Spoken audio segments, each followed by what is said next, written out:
በጣም ጤና ይስጥልኝ ውድ ቻናላችን ቤተሰቦቻችንና ተከታታዮቻችን እንኳን ወደ ቻናላችን በሰላም መጣችሁ። በዛሬ ቪዲዮ ስለ ጨጓራ በሽታ የምናወራ ይሆናል። ጨጓራ በሽታ በምን እንዴት ምን በላይ ይከሰታል የሚለውንና ብሎም ደግሞ ከዚህ በሽታ ራሳችንን እንዴት መጠበቅና መከላከል እንችላለን የሚለው በዛሬ ቪዲዮ አሪፍና ጥልቅ በሆነ መንገድ ማስረዳችሁ ይሆናል። ለቻናላችን አዲስ ከሆናችሁ ቻናላችንን ሰብስክራይብ እያደረጋችሁ ቪዲዮ ላይክ በማድረግ ጀምሩ።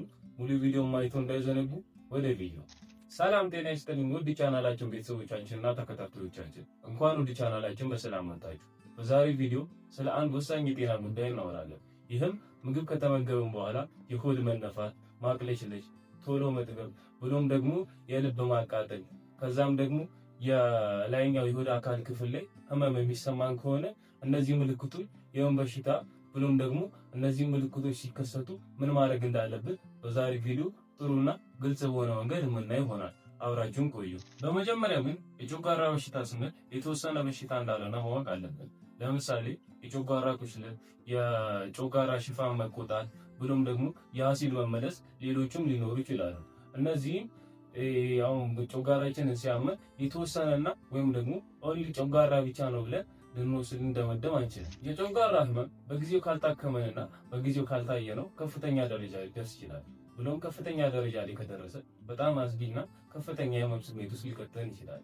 ነገር ግን እንደዚህ ከመሆኑ ወይም ደግሞ ከፍተኛ ደረጃ ላይ ከመድረሱ በፊት ሊሰጠን የሚችሉ ምልክቶች አሉ። ከነዛ ምልክቶች የተወሰኑትን አሁን የምንመለከት ይሆናል።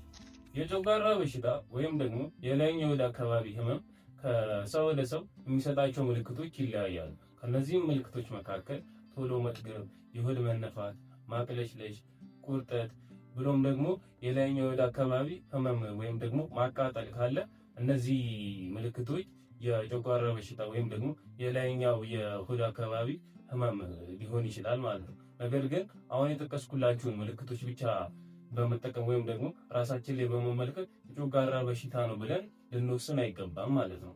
የጨጓራ በሽታ እንዴት ይከሰታል ወይም ደግሞ ምን ያመጣዋል የሚለውን ስንመለከት ምክንያቶቹ ብዙ ሊሆኑ ይችላሉ። ከነዛም መካከል የጨጓራ ሽፋን መቆጣት ብሎም ደግሞ አንዳንድ የመድኃኒት ማስታገሻ መድኃኒቶች፣ ቀጥሎ የአንዳንድ የአሲድ መመለስ ብሎም ደግሞ አንዳንድ ሰዎች የምግብ ምርጫቸው ሊያመጣ ወይም ደግሞ የሚመገቡት ምግብ ሊያመጣ ይችላል። ነገር ግን አሁን ከላይ ጠቀስናቸው ሁሉም ሰው ላይ ይሰራል ወይም ደግሞ ሁሉም ሰው ላይ እነዚህን ነገሮች ሊያስከትሉ ይችላሉ ብለን መደምደም አይገባም ማለት ነው። የጨጓራ በሽታ ወይም ደግሞ የላይኛው የሆድ አካባቢ ህመም በሚከሰትበት ጊዜ ምን እናድርግ የሚለውን ስንመለከት የመጀመሪያው ራሳችንን ወይም ደግሞ ጤናችንን መከታተል ነው። ብሎም ደግሞ ምን ስንመገብ ይሄ በሽታ ይነሳል ወይም ደግሞ ጨጓራችንን ያመናል የሚለውን ራሳችን መርመርን በማወቅ ከነዛ ምግቦች ራሳችንን ለተወሰነ ጊዜ መቆጠብ አስፈላጊ ነው። የጨጓራ በሽታ በሰውነታችን ላይ ሲከሰት ምን ማድረግ አለብን የሚለውን ስንመለከት የመጀመሪያው ጨጓራ በሽታ ሲያስቸግርን ሰውነታችንን መከታተል ነው። ብሎም ደግሞ ጨጓራ በሽታ ምልክቶቹን የሚያባብሱ ምግቦች ካሉ እነዛ ምግቦች ለጊዜው መቀነስ አስፈላጊ ነው።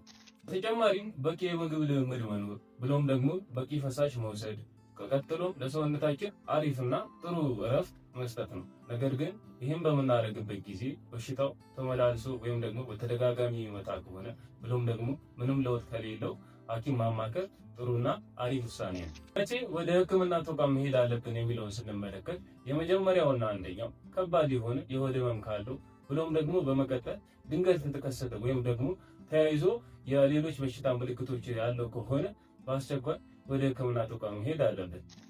በተለይ ደግሞ ደም የቀላቀለ ማስመለስ ወይም ደግሞ ትውከት ካለው ብሎም ደግሞ የጥቁር የሆነ ሰገራ ያለን ከሆነ ቀጥሎ የማዞር ወይም ደግሞ ራስን መሳት ካለው ሰውነታችን የሚደክመን ወይም ደግሞ ቶሎ መዛል ካለ በአስቸኳይ ወደ ሕክምና ተቋም በመሄድ ነገሩን መመርመርና ለሚመለከተው ወይም ደግሞ ለሐኪም ማሳየት አግባብና ጥሩ ነው እንላለን።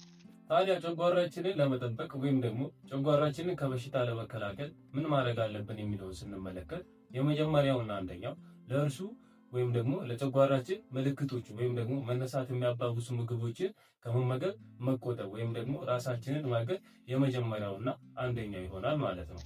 ከጨጓራ በሽታ ራሳችንን ከምንጠብቅባቸው ዘዴዎች ወይም ደግሞ መንገዶች መካከል ሁለተኛው ደግሞ ያለ ሐኪም ትዕዛዝ በፍጹም መድኃኒት አለመውሰድ ነው። በተለይ የህመም ማስታገሻዎችን ያለ ሐኪም ትዕዛዝ በፍጹም እንዳትወስዱ። ይህም በሚሆንበት ጊዜ ወይም ደግሞ ያለ ሐኪም ትዕዛዝ ማስታገሻዎችን በምንወስድበት ጊዜ ጨጓራችንን በመጉዳት ላልተፈለገ የጨጓራ ህመም ሊያጋልጠን ወይም ደግሞ ለጨጓራ በሽተኛ ሊያደርገን ይችላል ማለት ነው።